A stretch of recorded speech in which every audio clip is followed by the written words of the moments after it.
And we're live as Whiskey Watches the Wheels, and we are back, bitches. How you guys doing? Bitches. How we doing? Listen, man, I'm in a good fucking mood. I mean, it's been we cognizantly decided to take a small little break.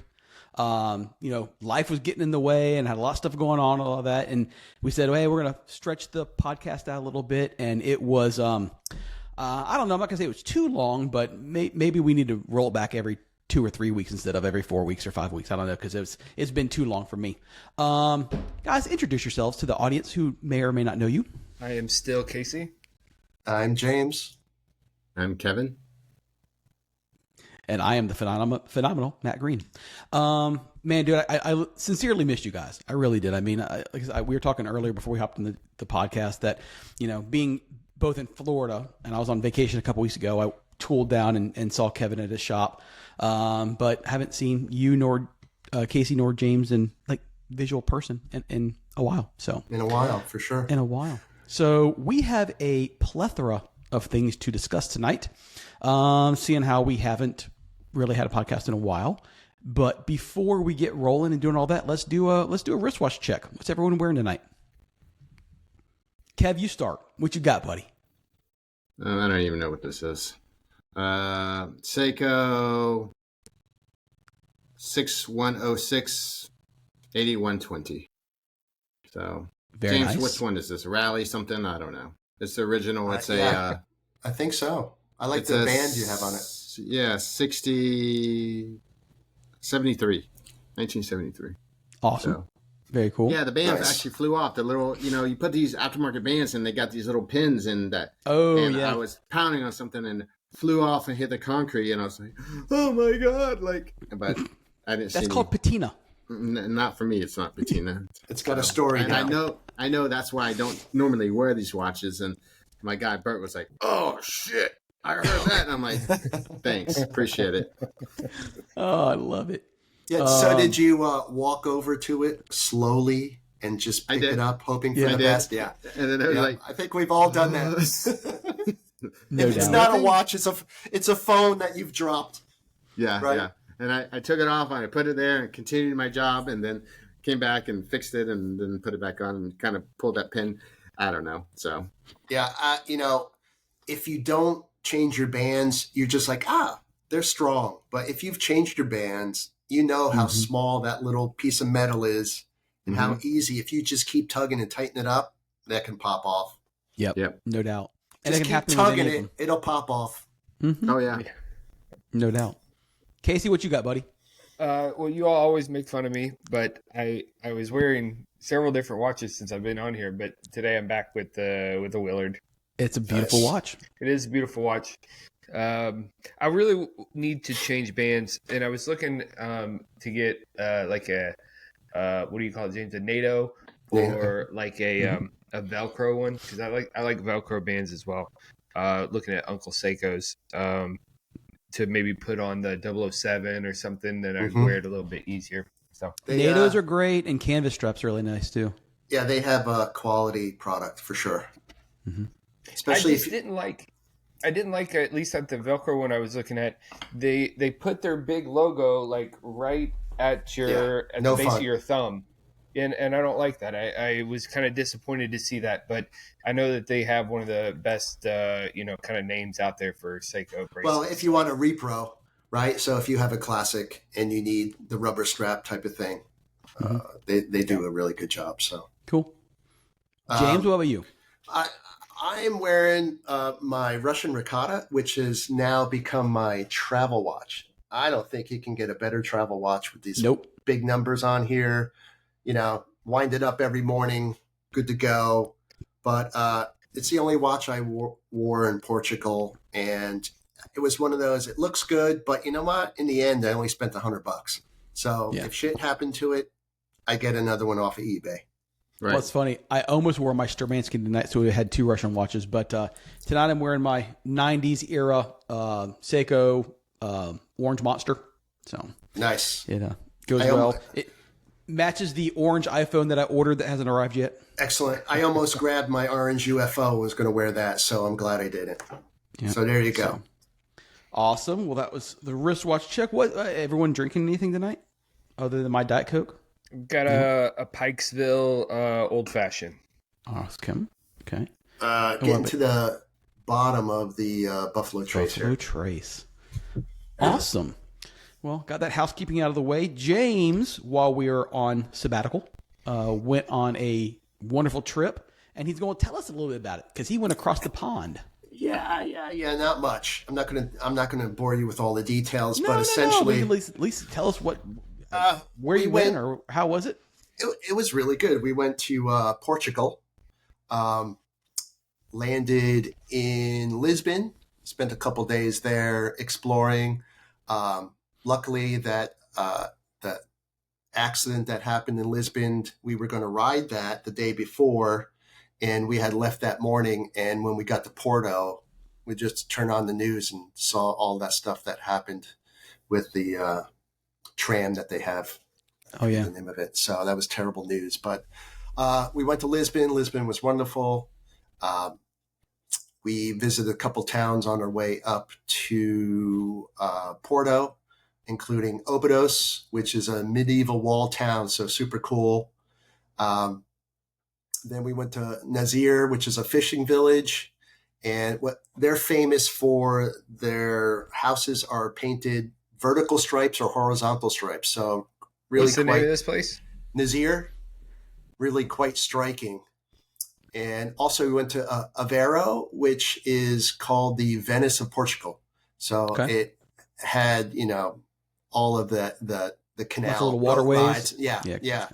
Although it did have a regular part of the city, but there was quite a historic section that had that. So it's pretty cool. We also went to the Douro Valley for a couple wine tours, which was amazing. I can share one photo. I'm only going to share one photo. This is not a slideshow. Nope. Of my trip, but it's pretty amazing. So Douro Valley, where it's kind of their wine country, but if I didn't tell you that it was Portugal, you would say that's California. That's right? Napa. Yeah, Napa Valley, whatever. Yeah. Or I could easily say that's Mallorca, Spain, too. Yeah, absolutely. So, it was really interesting. The weather was very similar to California. The terrain, the shrubbery, etc. Very similar. So we visited two family-owned vineyards there. A lot of fun. In the end, we wound up heading north of Porto to Braga, which is one of the oldest cities in Portugal, and a lot of expats there. I like that the best. It had a really cool UNESCO site, which was the Bon Jesus. So pretty cool. Look it up, check it out. But as far as Portugal goes, well worth the trip. Saw a number of cars. I saw a couple E30s, saw an E30 wagon, which was kind of neat. Saw a number of air-cooled Porsches and some water-cooled Porsches. So that was cool to see, just that, it's not just here. So there's a car culture there. But it was a lot of fun, well worth it, and we'll be back soon. So in Portugal, do they drive on the left-hand side of or the right? Just like us. Okay, cool. Yeah. So you could rent a car and do it yourself. We were able to get off the beaten path a little bit and take some winding roads in between cities. And it was one of those, oh man, I wish I could rip on this road. Oh yeah. But no, it's really nice, and I highly recommend it. Cool, man. That's awesome. Well, we are rapidly approaching what we like to call rally season. It's literally around the corner. And unfortunately, I'm not going to be attending a rally this year. But I know both Kevin and James got rallies coming up. And Casey, are you doing anything? I don't have anything on the list currently. Okay. All right. So, but, are you guys, Kevin, James, are you guys ready? Your cars ready? What's everything good to go? Anything new to the cars to get going? Looking forward to it? Excited about it? Changed. Yeah. New tires. I didn't realize I've only taken that car out pretty much to 3 rallies, and the tires, they're 200 tread wear.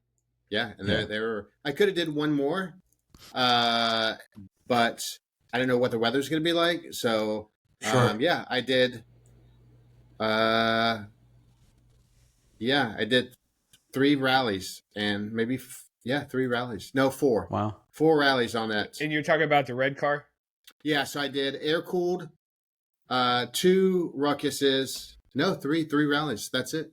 And then a little bit of driving here and there, like around town, but that's it. And I was looking at it, I was like, oh man, the front tires I definitely could have kept, but the back tires. So I changed the oil, changed the put some what's the name of that transmission fluid? It's in a white bottle. Anyways, I changed the transmission. Swepco? Yeah, you go, Swepco. Put that in there, changed the spark plugs, because on the last rally that we went to, James and I, we were kind of hitting it a little bit hard, and my car sputtered.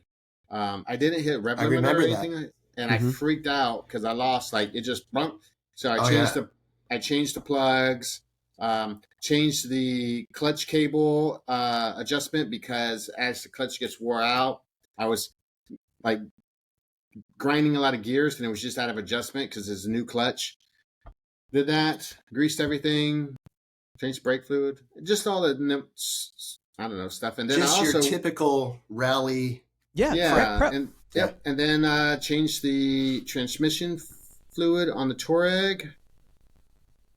Because you're going to tow it up. Yeah. Yeah. So, what tires did you stick with? The same ones? Yeah. What are they? Bridgestone, I think we have. No, I'm running Conti's now. Okay. I think Bridgestones. So ones that for me, I know the ones that I couldn't get that you couldn't get that one time, or the something R71s or something like that. Yes, that's what I have on there. So okay, they're Potenza, Bridgestone Potenzas are, I think. Can we look at them here? They're really sticky tires, and like I said, 200 tread wear. But I don't know if I want to. Yeah, R71s, RSs. Yeah, they don't last very long, and they're $1,000. Oof. Yeah, this will be my well, they're cheap. third rally on the Contis, and there's plenty left on them. I'm just used to them at this point. So, and they're cheap too. So I think they cost me like $850 for all 4. Wow, something along those lines. Yeah, but for me, I really haven't driven my car. I haven't had it. It's been in storage at Dave's at Sonderworks since the last rally. I had him go through some stuff and do all the post rally stuff. I usually do my post and do all the oil change and go through everything, and then they go through everything before the rally to make sure, it's just like your track prep, all the same stuff. Yeah. Except he doesn't have to sign off on it, right? But I have to go up there this weekend and grab the car because I need to drive it. I just you got to do a test run. I got to beat it up a little bit, right? Get comfortable in it again. Yeah, exactly. I've been driving that 912 and the GT3 almost exclusively, and driving the 912, it's a big difference with the SC. So, well, yeah, of course, yeah. And I'm going to drive mine this Saturday if hopefully it doesn't rain. There's a big Porsche event in Brooksville at the Florida Cracker Kitchen. So it's just like, Is that Saturday or Sunday? Saturday. It's at nighttime though. I don't care. Maybe I'll come down. I think it's 6 to 10. I ain't got nothing going on. Maybe I'll come down. I'll send you the info. Send me the details. Yeah. So I'm going to drive it there. Aaron's going to drive the 992. We really need to drive the 1980, but I don't want to deal with anything at nighttime. Like if my car breaks down, okay, but if 2 cars break down or something, I don't know. Yeah. Are your lights upgraded on the rally car? Yeah. Mm-hmm. Okay. That makes a difference too, as far as choices go. For nighttime driving. Yeah. So now this air-cooled rally, this is the Target Carolina rally? It is. Is that okay? Yeah. And so after that, we're doing Luftercolt. Yeah, so you can touch base on that, James, because you've been to it before, haven't you? Yeah. So I've been to a couple of them. Yeah, I went to the Indiana, and I also went to the one 2 years ago in L.A. Okay. Yeah. So what's cool is Target Carolina is typically arrive Thursday, drive Friday, Saturday, head home Sunday. Well, because of Luft is in Durham for the first time on the East Coast, which was a cancellation from 2020. So COVID took it out in 2020. but Target Carolina has been pushed earlier into the week, so it's a Tuesday arrive, drive Wednesday, Thursday, and then as a group we'll drive to Durham, and we'll have special parking there for the rally crew to park for Luft or Luftical. So Saturday is the show. My 912 did get into the show, which blows my mind still. I can't even imagine that it did. Insta-famous, man. Even had it on the Instagram. Yeah, Luftical shared it, which was just still crazy. But so I'll have to make a pit stop at Sonderworks, and Paula will have the 912 there. I'll leave the SC, take the 912, and bring that up. So there's a party Friday evening. And then, Kevin, did you get the Smokies GT invite too for their Friday? No? No comment. Oh. No. Sorry. Shit. So anyway, there's a party Friday night, and then Saturday is the show itself. So it should be really cool. So now how soon is the rally? Is it like, what's the date? September 30th. Okay. So it's only a couple weeks away. Yeah. September, the 30th of September.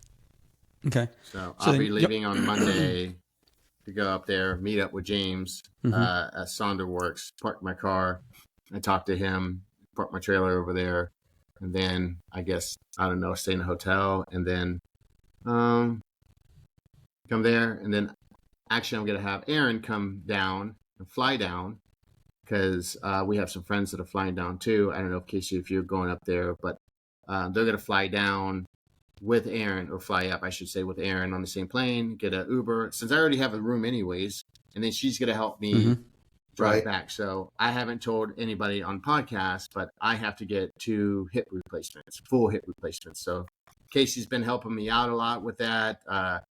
So my first one is November 22nd for my left, or my right, I should say, and then I get another hip replacement in January. So I wanted to do it after the rally, but I'm having a hard time driving, and that's a no-go for me. So I'm gonna push it, and then I know I'll probably be sore or in pain, and you guys have seen how I like get out of the car and walk and stuff like that. So I will hopefully get that. Casey says, hey, it's a kind of a home run surgery, so get that taken care of and get my another one in January, and then hopefully be ready for some fall or some spring rallies. So it sounds like there's been some massive improvements in hip replacement over the last 20 years. You know, my dad had hip, and that just took him out for a long time. I mean, don't think that, that one single, case is judging for the whole thing, but hips are really the most, have the highest satisfaction scores in really all of orthopedics. Really? Satisfaction rates are like 97, 98%. They are a fantastic procedure. And it really, if your hip hurts, go get it looked at and just see what needs to be done. The procedure is easy for the most part. 45 minutes procedure. Wow. You're out the same day. You're walking out of the hospital. So yeah, it's a great procedure today. Yeah. And they're going to make me taller too. So I don't know how much taller. You won't have to hem your pants. I'm going to be the shortest one right in the off the rack. Yeah, I'm going to come back 6 feet tall, but I can't bend my knees because my legs are going to be so tight. I'm just going to walk like. See, I would be like, hey doc, while you're in there, can you just add like 3 inches to my dick? That's a different operation. That's a different operation. Well, it's one of those while you're in there deals. I'm sure it's no, it's not. While you're in there. No, it's not. While you're in there. No, maybe while they're in there, they'll shave you. That's about it. I work with these guys daily. You don't want an orthopod extending your dick. So I just remember, we're probably talking 25 years ago. My dad had his hip replaced, and then he was in the hospital for like a week, and then they had to keep moving stuff. It was just crazy. So wow, all the best, yeah, Kevin. Certainly not like that today. Quick recovery for sure. That would be great. So yeah, they are. I mean, I know a guy that just had his hips done, or I don't know if he had both or one. He definitely had one done less than a month ago, and he was up and moving same day. What we're going to see is, we know Kevin hurts, and he talks about hurting, privately. Mm-hmm. What will happen is he will get this first hip done, and he will see what no pain feels like, and all of a sudden that other hip, he's going to be in just terrible pain, because now he's going to be able to have the difference. He's going to have pain relief on one side, and that other side will start hurting significantly more. Mm-hmm. Got it. Kevin will start right now, limping like the penguin, right? Yeah. Yep. Kevin gets out of his car right now almost like he's the same age as James. So yeah, but I just pretty much right out of my car. Yeah, I just fall out pretty much like so. Oh, you guys, it's hilarious, right? We all drive 911s, all right? There's not a lot of difference in the height of 911s. Oh, you saw. That's right, Matt. Yeah, you saw me. So I'm down visiting Kevin, and I took the car, and Kevin goes, "Hey, let's go to lunch. You drive, all right?" And he's getting in the passenger of my car, and he goes, "Fuck, this thing's really low." And I'm like, "Dude, I'm not even on coilovers. This is not that low. It's lower than mine." So, well, best of luck on that one. Should be fun to do the rally, see everybody again, and I definitely need it. It's been pretty slammed over here, so yeah, we're it's been an odd summer, hasn't it? It has, right, been, for sure. Yeah, yes. I mean, everything's been really busy. I mean, even in my industry, it's feast or famine. We've talked about this before. Not to go into a bunch of details, but I'm in the construction somewhat industry, and one week it's hey, everything's great, and then the next week it's crickets, and then it's just a roller coaster. We're hoping the Fed's supposed to roll back some percentage points here soon. Although we've been doing that for today. Did they do it today? Okay, I haven't watched the news, so that's good. So hopefully that will give some relief to us in the long term. So we'll see. But yeah. Well, then me, Kevin, and Casey's not. But right after Luft, then James rolls into the fair and rally as well, because we're not going to be there this year. Yeah, that's going to be interesting as well. Just because obviously it'd be odd without you guys there, but it's going to be a lot of new crew, and then I'm going to have the GT3 out there for the first time, so that should be interesting. I'm looking forward to it. I had some issues with the GT3 as far as getting it dialed in with the suspension, but I feel much better about that now, and it's just pretty amazing car. And you're going, so it's literally like you got a week. The week after, yes. Yeah, I mean, it's back to back. Yeah. Yeah, so, my body cannot take that. I mean, I'm just you just telling me that, I was like, oh shit, my hip hurts just thinking about that. Right, yeah. Now it's your shoulder. Oh, now my shoulder's hurting. Yes. So you're having a good time. These cars that we drive at the end of the day are fairly comfortable to drive, but when you have pains, they get cramped real fast. Well, yeah, when you're driving a long time for us, like I have to drive 13, 14 hours, and then people don't realize. Yeah, we used to drive them like Matt drive them all the way up there. Yeah. Then I was like, I can't do this anymore. And then hey, started thinking about getting somebody to trailer them. And then for me, hey, at least sitting in a Touareg with some heated seats, and I got some cushy covers on my Touareg, because if you guys they're not Cayenne seats, even though it's the same car, the seats are like sitting on, I don't know, it's like school seats. So I got some cushy little covers, and at least you got cruise control. You have, sure. I know you have that with a 992, but just sitting at that level, it ain't the same as driving in a. No. Did you just yawn, Casey, for the first time ever? I think he yawned. He did. Yes. What the hell? He's not drinking a Celsius. Is why he's drinking a Celsius. He's bored with the podcast, so. But after these rallies, it's not that I feel the pain doing it at all, but when I get back and say I've done 1,500 miles and thousands of shifts, my right hip is killing me from just keeping it on the gas the whole time. My left, doing the shifting's no problem, but because I'm using that right leg and hip to brace as I'm going around the corners, that's for bracing. And then my shoulder is a little sore just from all those thousands of shifts, but it's gone in a day. In the 992, they fixed that. They actually put pads right there on the, the center console. The 991, I didn't have that, and I actually put a little piece of foam right there for where my knee was at. because I sit pretty close to the steering wheel, so I don't have to spend so much time, energy, like far away. Yeah. And man, without it, my knee would just hurt and hurt and hurt. And now with the 991, the 992, they already have those pads in there. So that was pretty cool. Definitely. Well, I find that ironic because the 997 has them. So I find it ironic. They had it in 997, got rid of it in 991, and then went away from it or back to it. So we have what? So the padding on the center console. No, for your mine ain't padded. Mine's not padded. By your knee. Yeah, maybe because I have the leather package. I have a leather pack in mine, so mine's padded. Oh. I mean, mine's that faux. When you say padded, I'm saying it's a pad like this big, and it's a pad right by your knee. No, are you talking a door or center console? No, center console. Okay, yeah, my center console, the two pieces that come out, the entire triangle is fucking padded and leathered. Mine is not soft. I'll say that. It's probably the leather.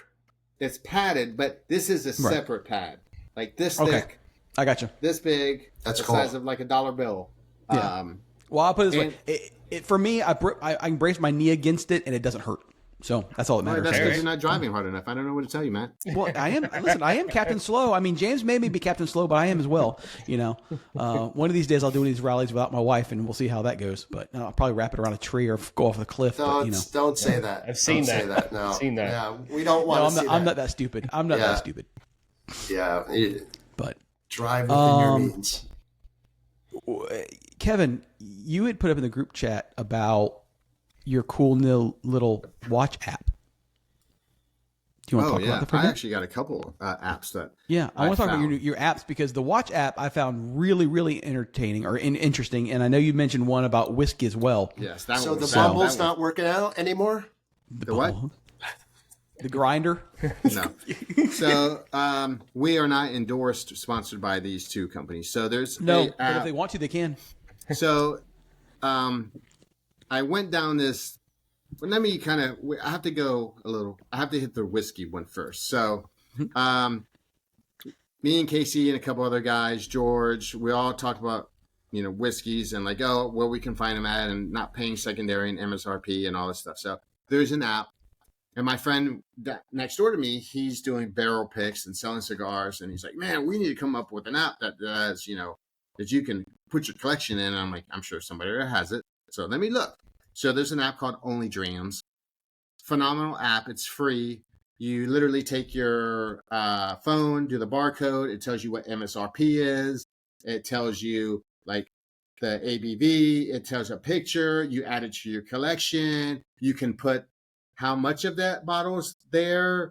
So I found it and didn't go to bed until 2 a.m. I had my wife get down on the floor because we have the liquor cabinet, and she's handing me the bottles. I'm like taking pictures of it, auto to my collection, telling George about it. George is like, "Oh yeah, cool." He stays up late doing it. The good thing for me is that when we go to, and as you can tell, I'm pretty excited, but I got to turn my volume down.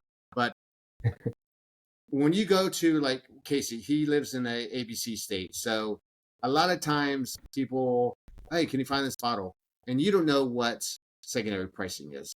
With this app, I found myself doing it. Oh, and it'll tell you if it's rare, if it's common. I scan it and I go, oh, well, this is how much it costs. Like my wife, she was telling me, hey, I found this. What is it? And I punched it up. And I'm like, oh yeah, that's $5 above MSRP. I'm not paying for that. And she's like, what? I'm like, yeah, I'm not paying for that. And you can have a wish list too. So I can send Casey, I can send Matt, I can send anybody my wish list as long as you have the app. And it will show you like what's on the wish list. Oh, if I finish that bottle, if I drank 10% of the bottle. And my wife, she's been drinking this rye that I got. And I don't know if it's expensive, but she's been killing a bottle. And she's like, did you get that app so you can actually see how much of that I've been drinking? I'm like, no, but I need to keep on marking it down. But now I know. It was an eye-opener, too, because I did not think I had as many bottles. I think I'm at 70-something bottles. Wow. Which is... Kevin's all in. It's not a lot. Yeah, it is. No, because... Not a lot to Casey, but a lot to everybody else.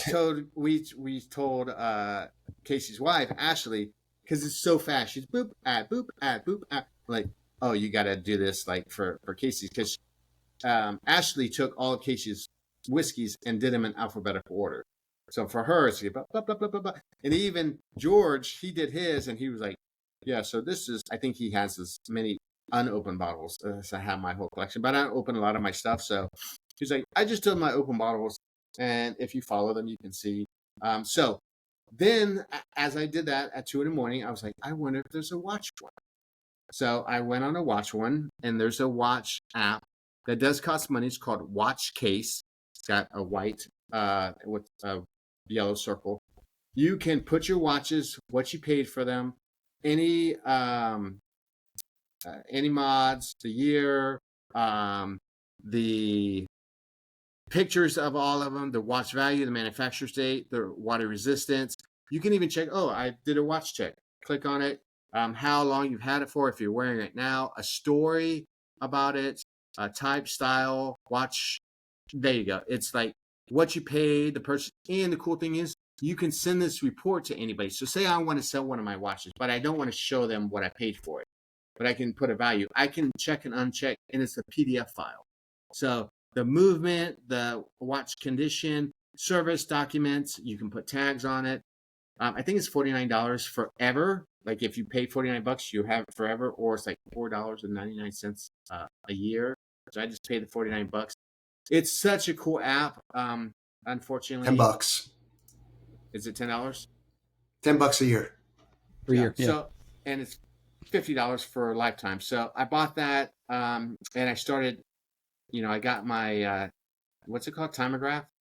Started taking pictures of all my watches on it, and like kind of went, a little deep on it, and because a lot of the watches that James, Casey, and myself, we get a lot of our watches, they have a store from either from auction site or from somebody. And I was able to go through all those pictures, like save all those pictures and stuff, and then look at my price that I paid, do a conversion, because I had an Excel spreadsheet. Does it give you trends at all? Does it give you this watch is worth X at this point? See, that would be killer based on your bourbon app. Right. Because the bourbon app has secondary prices. Yeah, I bet somebody could have it work with like Watch Exchange or excuse me, Watch Markets. Yeah. Yep. And the only reason why that here's the deal. The only reason why that the other app with the only drams is if you pay for the paid one, you can actually get all the secondary pricing. And the secondary pricing is pulling it off of what other people have paid. But if with the paid app, you can go in there and say, oh, somebody bought this at second, and it will give you the location where they paid at. So say, for instance, I want Antique 107. I can see where somebody paid $100 secondary pricing. Find the location, find that, and they have drawings and stuff like sweepstakes, I guess, for like bottles. For free, probably one of the best bourbon apps I have seen out there. They have all of the distilleries, locations, like everything. Yeah, so that's the one that's $4.99, the elite one. So you can put in infinity bottles, make your own infinity bottles. It's if you're into bourbon, you got to get this. Like, if nothing else, pretty awesome. Just for MSRP pricing, it will kind of turn you, and it will also show you what your value of your collection is. I mean, you can turn that off, but you can see, oh man, shit, I got this much money into this, or I have this much money that I paid on the secondary pricing. I did it because I'm not a connoisseur. Regarding those secondary prices, it's likely pulling off of bottlebluebook.com, which is a website that has historically tracked secondary market prices. So you can go on there and become a member, and you can see these prices. But if the app's doing it for you, I think that's fucking awesome. Yeah, I think it's cool just to go to the store and to be like, oh, yeah. Especially if you go to private, like trying to be politically correct, just a local neighborhood store. You go to the store and you got the guy there saying, oh yeah, I'll give you this for, I'm not even going to do the accent.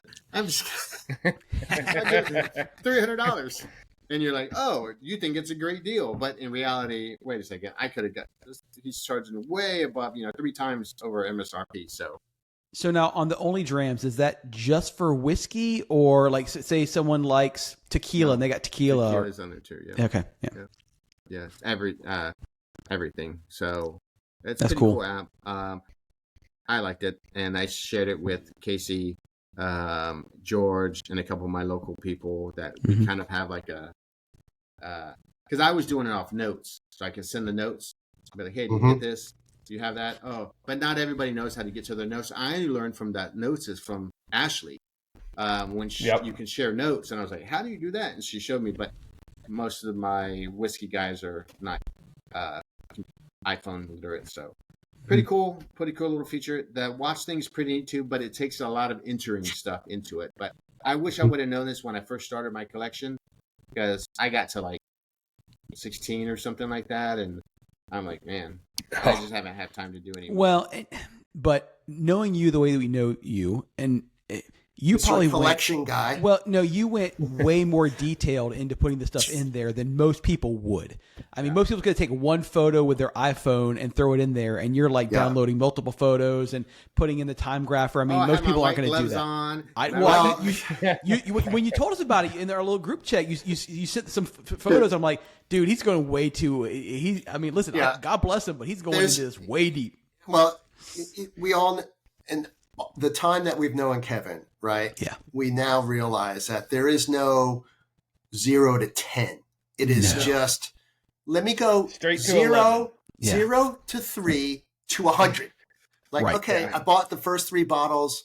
I want to do this. Like, and then I'm going to dip my toes. And if the water's good, I'm just diving in. It's it. Oh, yeah. It's like, so tell me about these Seikos. Yeah. Oh, I now have 100. 50. Yes, exactly. Can I get a bulk price? Yes, exactly. So we all enjoy when you get into something. Oh, yeah. Yes. As you can see, I was very excited about it. I was showing you guys. You like, were. oh, check this out. I mean, I think you guys still have the sticker with me with my little glasses and working on watches and shit. Like, so it's that's good.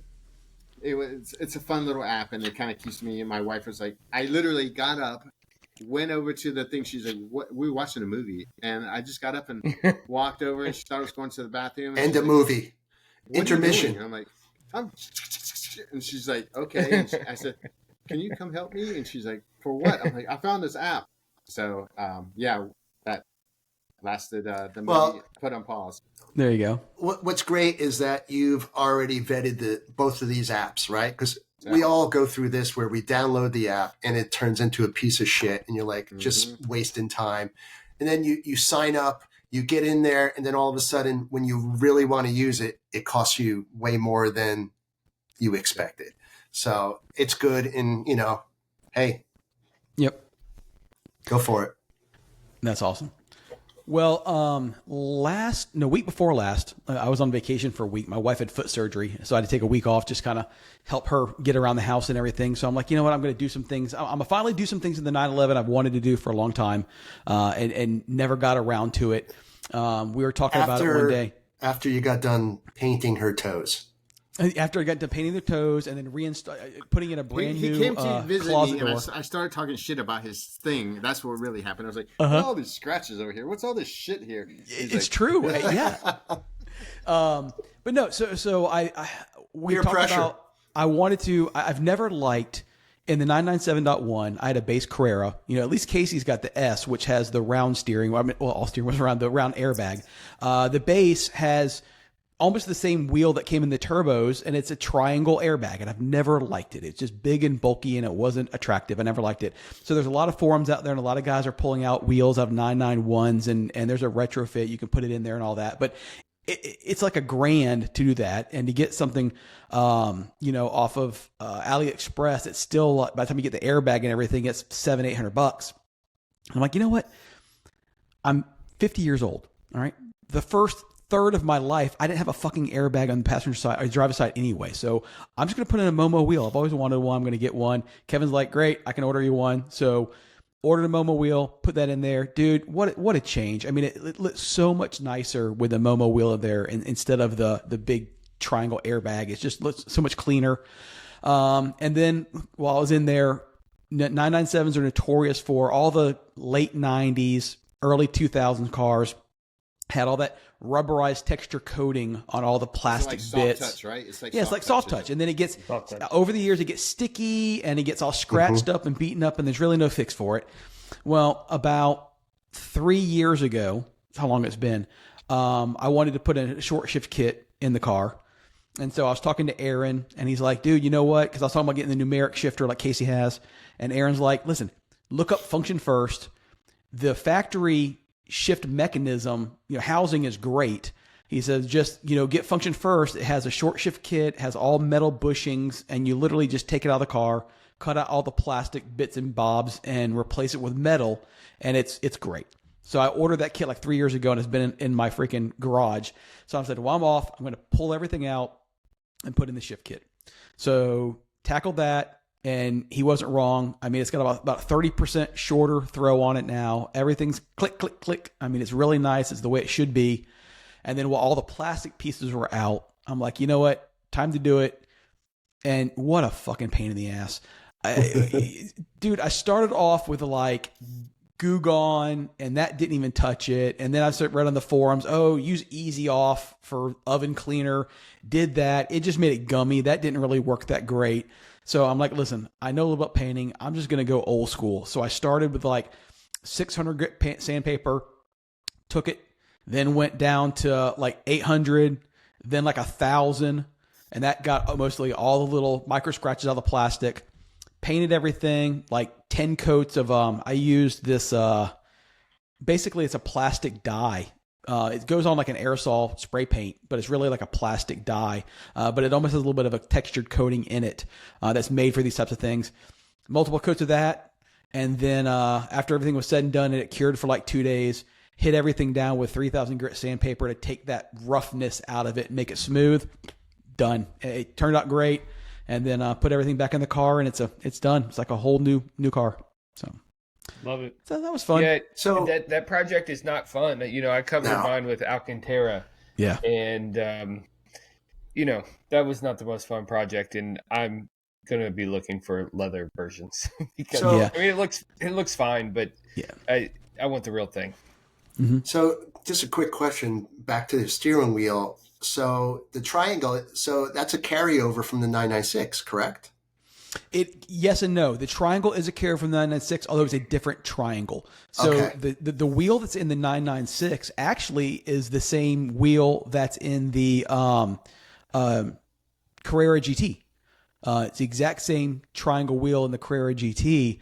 They made it a little newer style in the base 997 and put it also in the 997 Turbo. And then when you got into the S model, it had a round steering wheel, which is a little more sporty. That's what I had. Yeah. Right. And so there was nothing wrong with it. Most people look at it and it's fine. But the new one with the metal, the black billet metal and the circles and everything in it, holes cut in it, just looks so much better. Yeah, it's bigger, especially smaller. if you don't. Oh, so it is about, I mean, I don't know the exact diameter. I know that the new wheel's 350. Right. I don't know what the factory one was, but it is significantly smaller. And it just improves everything. I mean, turn in, it improved. I mean, just driving down the highway, it just seems more reactive in the wheel. Can you see the gauge better now? I can. George hit me up and said, "Hey, listen, if you have an issue," because George is like what 6'5" or whatever, dude. A jolly green giant. Love him to death. But he said he has a hard time because he's got the same wheel in his 996 and it blocks the gauges. So he sent me, Momo makes a lift kit almost that can go on there and brings the steering wheel up so you can see the gauges better. And I said, man, I appreciate that. Thanks for giving me the heads up. I said, I'm 5'10", so where the wheel is, the gauges are perfectly clear. I can see them fine, no issues at all. So it looks like, yeah, it looks like a base 997 wheel is 375 millimeters. So if you're 350, you will feel that difference for sure. Yeah. I mean, I threw up in our group chat a picture where the new wheel's installed and I just turned the old wheel around. And I mean, it was bigger all the way around the circumference. So it's noticeably smaller. Cool. That's what he said. You just had to get that, an adapter, a pretty easy job. Yeah, fairly easy job. I mean, it really wasn't difficult. The biggest thing was I took it down to driver's choice to have they coated out the airbag light. That way I don't have to worry about, doing any resistors or whatever. They just coated it out. Cool. Made it easy. Nice. It's very nice of them. Yeah. Yep. So, well, I was having my service done anyway. So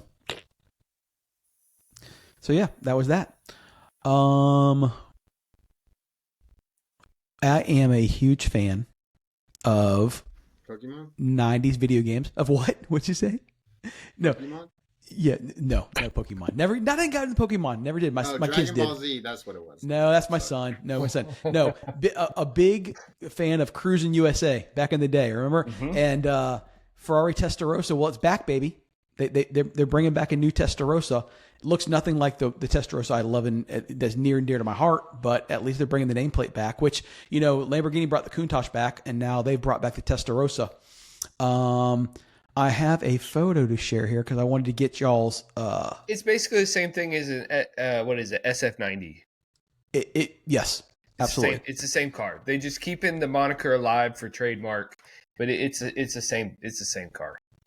Why is it not sharing my screen? It is. We see it. Is it? Yeah, okay. Can you see it? Okay. You guys shrunk down on my side, so I didn't see it. So, all right. So there it is in red. And it's been universally panned, hasn't it? Yeah. I don't hate the car. What does that front end look like to you guys? The front. It looks like a catfish. So it looks like not I'll tell you exactly what it looks like. Not the chin sport, but just the kind of reminds me. I don't know, like a 90s, 80s, like, I don't know, Fiero or something like. I don't know. It's just I'm trying to think what kind of car that looks like. It would be the kit car if they brought back the Knight Rider. Yeah, that. It kind of looks a little bit like a Noble, but I think it looks like a mishmash of a bunch of different cars. Yeah. I mean, I don't hate it. I understand this is a new car. They're not trying to do the retro thing. I mean, I think if they would have put a little bit of the side strike in there from the classic, it might be kind of cool. But what do I know? This is above my budget anyway. For me, I don't think it has those swoopy lines that a Ferrari is known for. It seems like it's very stunting. I think, right? You know what I mean? It looks European to me, like I don't know, like a Renault or like a. I get a Lotus out of this angle. It looks like a Lotus. Yeah.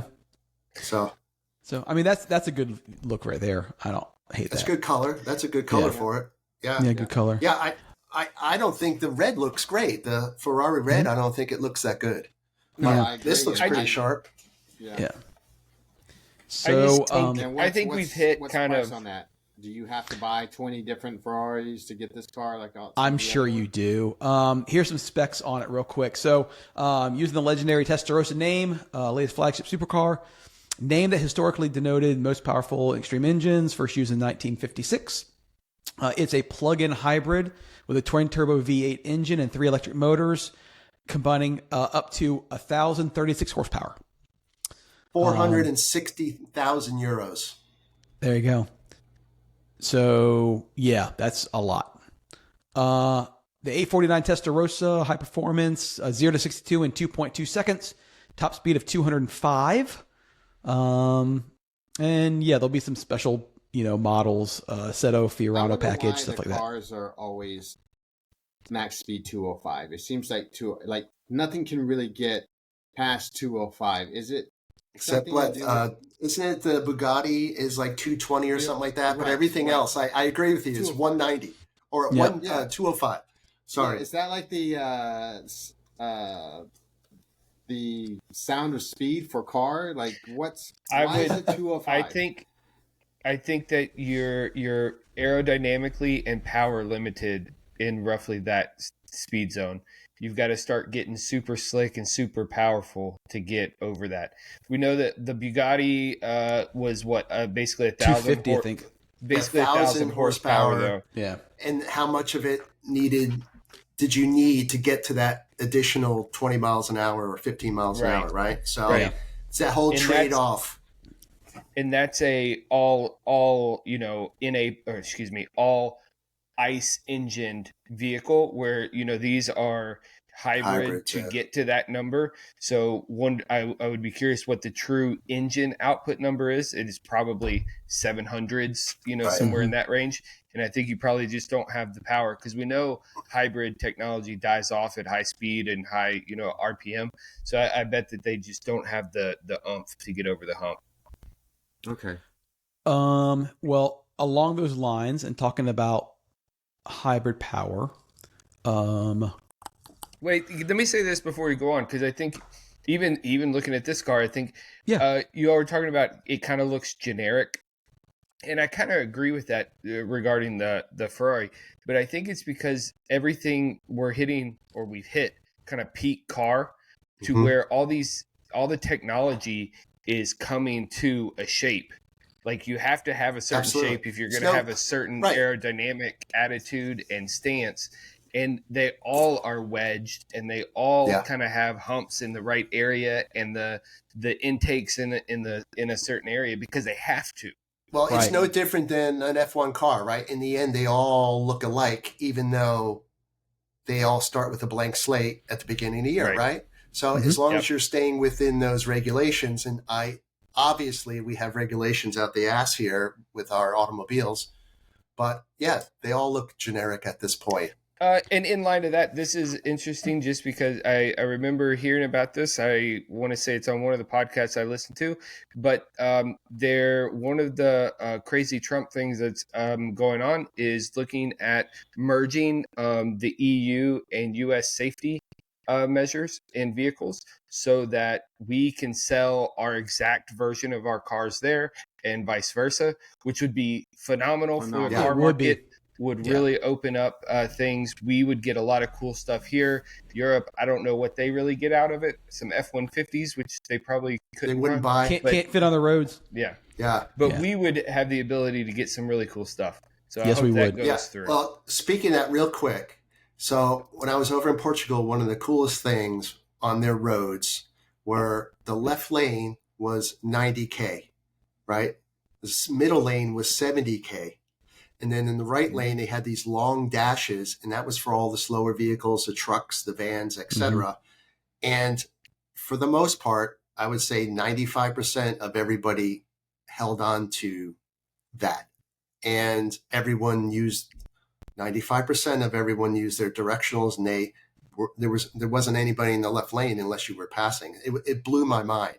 Wow. So just interject real quick there. It was crazy. Pretty wild. Yeah.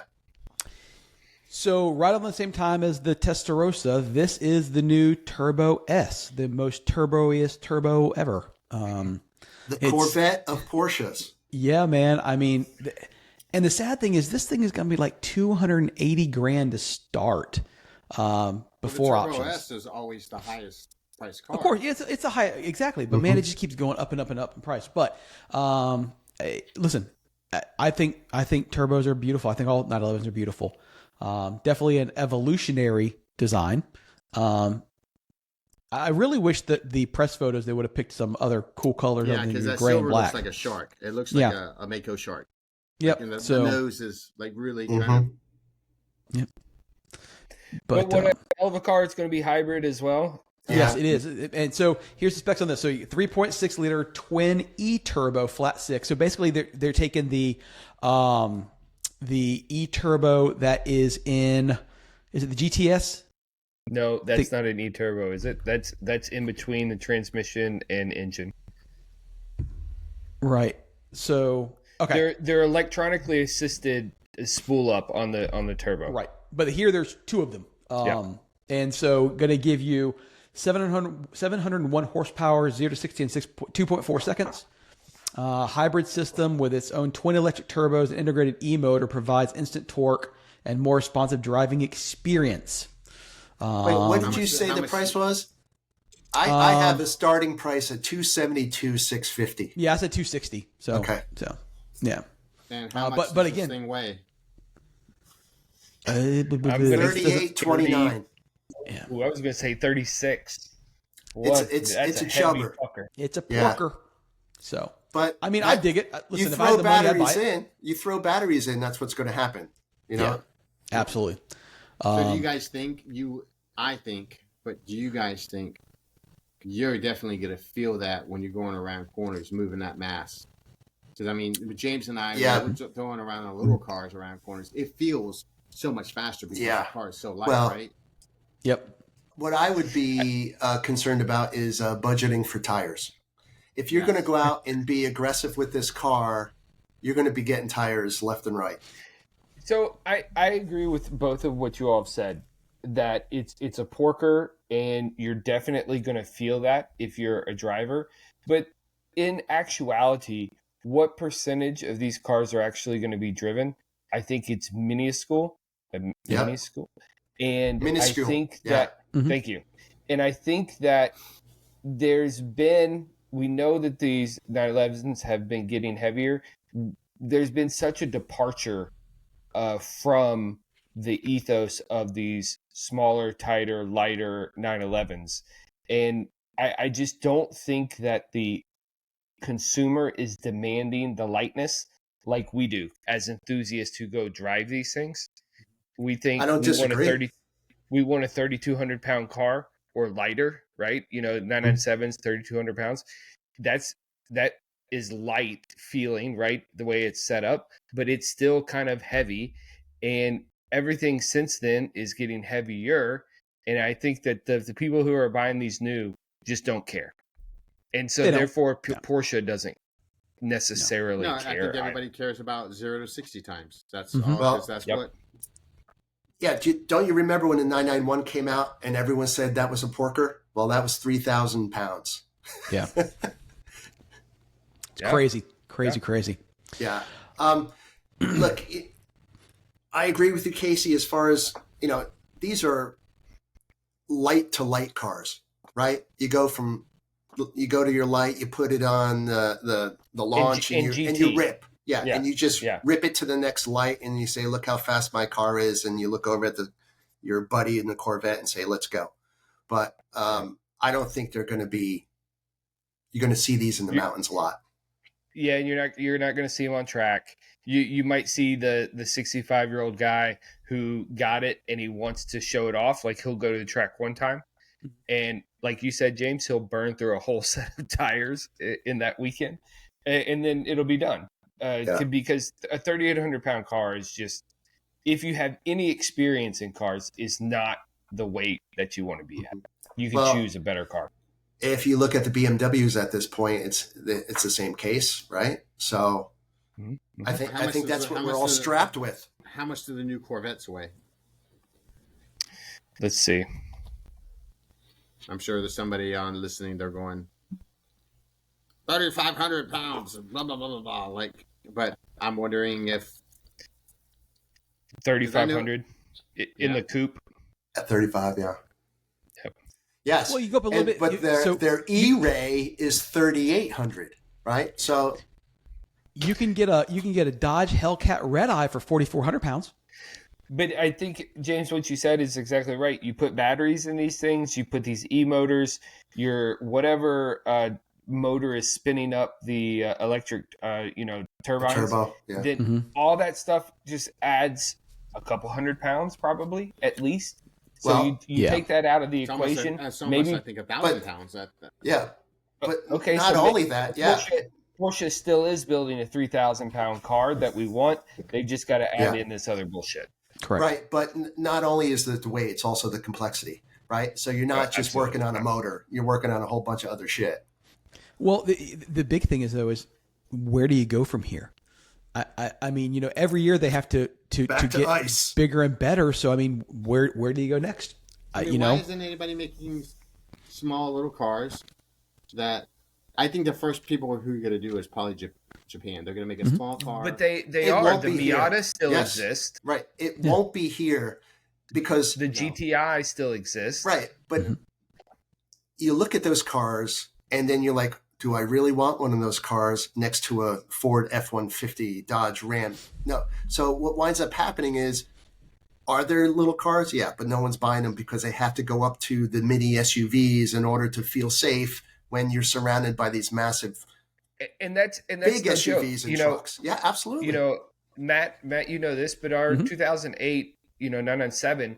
Mine's lowered, of course, but I go by a semi truck. I know I can slip underneath there in the center, like Fast and Furious. No doubt. Person. Yeah.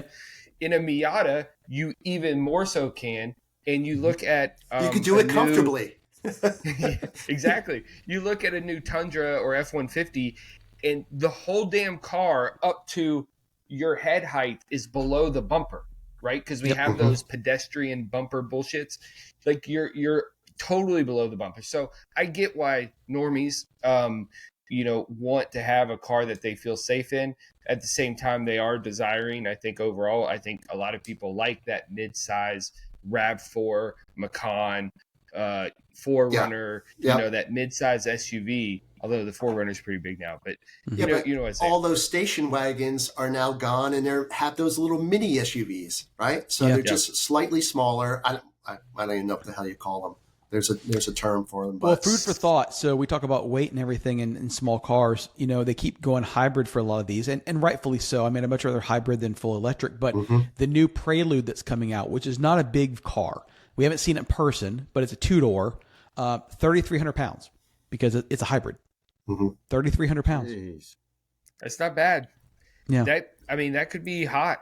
I think that the press photos that I've seen that I'm looking at here, I think the design is really subtle and maybe not as good as I would want it. But at 3,300 pounds, and I presume it's going to be a fun kind of, zippy car, not a fast car, but a zippy car. No. I think it could sell well. Yeah.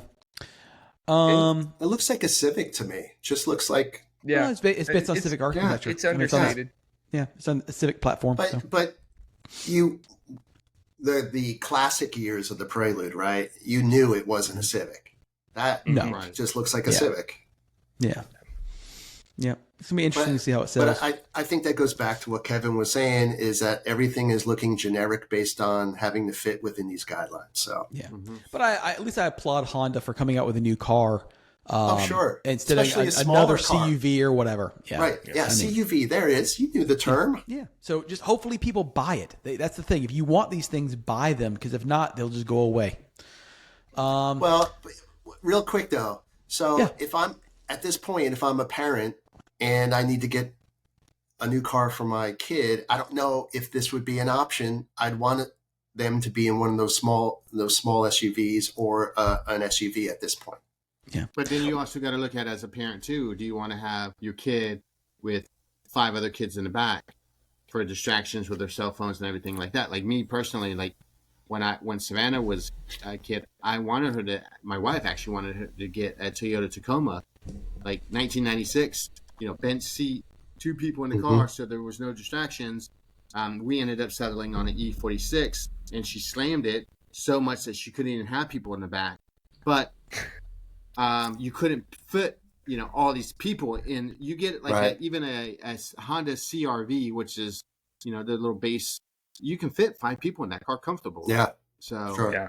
Well, that's why I got my daughter a GTI with a stick. So there's no 4 people messing around. That's it. Yeah. That's right. And she has to concentrate on not driving. One of her friends can jump in and drive it. Right. Yeah. Right. Millennial theft deterrent. Yeah. There you go. We actually had, believe it or not, 3 different listeners send in various emails to our contact at Whiskey Watches and Wheels 3 out of 4 address. Listeners. Yeah, exactly. Had questions. With questions. With questions that they wanted us. We always talk about, hey, if you need something, send us a question. So we're going to go through these real quick and see if we can answer some of these things for people. And these are surprises for us. I didn't tell you. I purposely didn't tell you guys. All right. So Rick D wrote in. What is your? Yeah. I apologize to Rick for Casey. We now have 3 listeners with questions. 3 listeners. He wrote in, what is your thoughts on dailying a manual? I have a 40-mile commute, 50-50 traffic and back roads, and looking for a new daily. Yes. Depends on how, I say go for it. If I would too. 50-50 highway back roads, hell yeah. 100%. Okay. So and then, I agreed. Yeah, Depends on the location. If you're living in a city, LA, hell no. if you live in like a small town, or even it's a highway, but if you're living in a big city, I just told you guys I have hip problems, so I would definitely wouldn't do it. What I would say is go for it. One, because the clutches today are so much easier to deal with. They're not heavy for the most part. And then two, you're going to be on these back roads wishing you had it. So just do it. Simple as that. I agree. I mean, I was thinking about this morning on the way into work because obviously I knew we had these questions, but you prepped. You prepped for this. I didn't prep. No, I didn't prep. But looking back though, I've dailied more manuals here in Orlando, bumper to bumper, than I have an automatic. I mean, literally, I had a 92 Ford Ranger manual that went to a 95 Ford Ranger manual. Then that went to a manual Jetta GLI. Then that went to I got an F-150 I had for a year. Then the gas went to like $8 a gallon back in 2008. Then I got a Scion XD manual that turned into the FRS manual. It wasn't until my company started giving us lease vehicles that had to be automatics that I started dailying an automatic. I've always just dailied a manual. I like manuals. I think that the questions, I think you said 40 miles, half and half highway back roads. I think the half of the journey in manual far exceeds just the 20 miles on the interstate, which is likely just going to be in top gear cruising in cruise control. Mm-hmm. Therefore, it becomes an automatic almost at that point anyway. So rock the manual, have fun.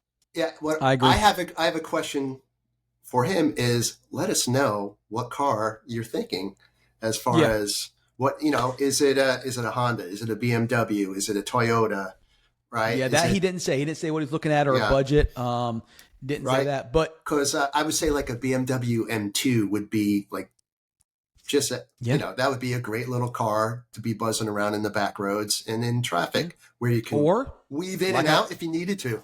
I've said this 100 times and I'll say it 100 more. Freaking a VW GTI is the best little, it's great. It's a classic. Yeah, it is. It does everything. It does it all. Yeah. So I always tell my daughter, if people start giving you the finger, it's because dad was driving your car. Yeah.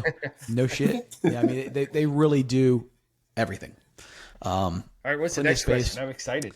So, and along the same lines, a guy named Brian H wrote in, says he needs to get a new daily driver, prefers something fun, what do you suggest for around $30,000 budget, needs room for 4, so I'm assuming he's got kids, and has to be an automatic for the wife.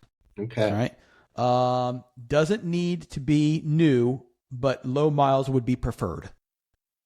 30K? 30K. Wants something semi-fun. Well, if it's used, that opens up a lot more because you're not going to pay this huge premium. So, oh gosh. Yeah. I mean, you can get, man, it'd be higher miles though. Honda Civic. Honda Accord or even the Accord. I mean, those things are sharp. They handle well. Fun cars. The 4-door. Geez. Yeah, and I definitely would say Japanese. No, I would say Japanese. Like any Japanese car, other than a Nissan Sentra or what's the other one that everyone? No Nissan. Period. No Nissan. Period. Yeah, you can get a Lexus IS for $30,000. Yeah. By the way, did you just see that Nissan fired their whole U.S. design staff? Really? Yeah, that was announced. I didn't know that. Announced today that's all going away. So they're consolidating. I would look for the best bang reliability for your $30,000, and that's something that your wife's gonna like too, because I mean, clearly that's important. And you look at maintenance cost and resale value and. A little Honda Civic or I would say this, if you can, Honda makes great automatics, so I'm fine with that. If you can get something like a PDK, like a Volkswagen's DSG or whatever like that, that's a dual clutch system. It will be a little more fun for you driving than a conventional automatic. Like I would say, the new Mini Coopers, the Clubmans and stuff like that. they're fun. They're DSG. They're cool cars. It's not something that you see all the time. Yes, it is a BMW, but they're fun little cars and they're pretty reliable. So I definitely. They say they have one of the highest, I guess, brand loyalty. So let me throw something else. Mm-hmm. I think we've mentioned this car a couple times already, but a GTI. Here's one on Cars and Bids, a 2014 6-speed with 5,000 miles. But it has to be automatic. Oh, he said auto. That's right. Yeah, Sorry. yeah. But that's going to be a little cheaper. Yeah. Yeah. You can probably what get their about you could get a good BMW 3 Series too. That's been. I would say a GTI is a little cramped for 4 kids. If you want to go somewhere, I've had a GTI. Yeah, it's a little tight. They're small. Yeah, they're pretty small cars. So you got to look at you got 2 kids, a wife, groceries, all this stuff. I think that's more of a weekend car. So I definitely something with a trunk or boot would be.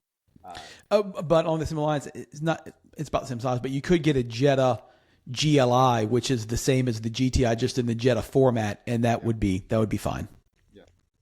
And I guarantee you could probably get one for under 20,000 miles for about that price. All right. So cool. All right. Last question from Susan. Susan False. L. All right. Okay. This is a good one.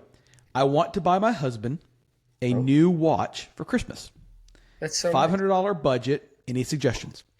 We all have one. Builds watches. Yeah. I mean, well, listen, Seiko's the obvious choice. Yeah.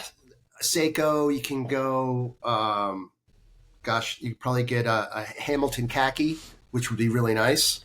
Yeah, you can get a King khaki for $500. I think if it's not a Seiko. Yep. Right? Yeah. But if it's not a Seiko, I think the Hamilton khaki would be a great option. It's classic.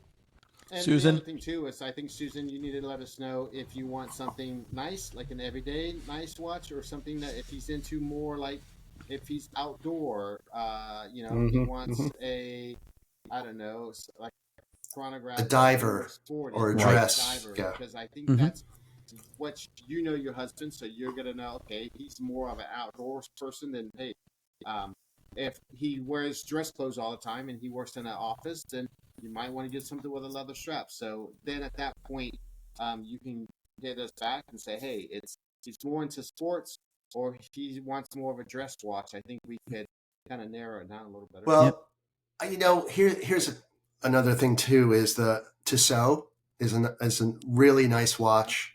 Yep. In that price range. That is something that's really cool. And then, we've all been looking at the Timex, going back to pulling in, right? Buy 10 Timexes for $500. Well, not anymore. But I know, yeah. You can get a classic looking, racy looking watch from Timex in that price range for sure. Husband, I would want a Tissot because of my wife. They made Timex. I don't care if it costs $1,000. Right. Yeah, I get that. That's a good point. You know what I'm saying? Yes. So I would definitely do a Tissot. Citizen. Yeah, Citizen. Yep. And then, Susan, this is what you do. Susan, go to Instagram, go to Matt Mods Watches. I can build you anything for $500. There you go. Anything you want. Right, but if I'm going Seiko, I would go with a classic Turtle. Mm-hmm. Done. Turtle's good.